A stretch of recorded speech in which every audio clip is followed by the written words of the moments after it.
तर वर आपल्याला माहिती आहे की 3 ते 4 लिटर पाणी आपण प्यायला पाहिजे, पण प्रॅक्टिकली आपण ओळखू शकतो बघा, जेव्हा मीडियम येलो किंवा डार्क येलो युरिन पास होते ना, तेव्हा लक्षात घ्या की शरीराला पाण्याची खूप आवश्यकता आणि तेव्हा डिहायड्रेट झालेलं आहे शरीर.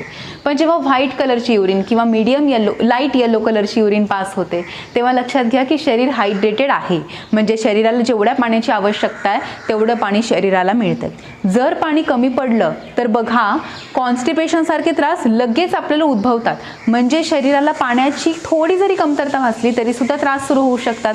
आता आपल्या स्किनमध्ये पाणीच पाणी आहे, पण हे पाणी जेव्हा शरीराला कमी मिळतं आणि ॲब्झॉर्प्शन या सगळ्या अवयवांमध्ये कमी होतं तेव्हा मॉइश्चराइज नसते त्वचा, तर अशी रखरखीत त्वचा होऊ शकते. तसंच आपल्या कार्टिलेजेसमध्ये म्हणजे 2 जॉईंट्समध्ये जी गादी असते ज्याला कार्टिलेज असं म्हणतात, त्या कार्टिलेजेसमध्ये किंवा प्रत्येक मणक्याच्या मध्ये जी एक चकती असते ज्याला इंटरवर्टिब्रल डिस्क असं म्हणतात, तर या डिस्कमध्ये सुद्धा 80% पाणीच आहे.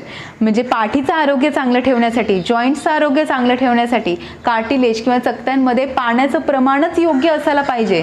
मग शरीरामध्ये पाण्याचं प्रमाण योग्य राहावं यासाठी आपण एवढे 3, 3.5, 4 लिटर पाणी प्यायलाच पाहिजे.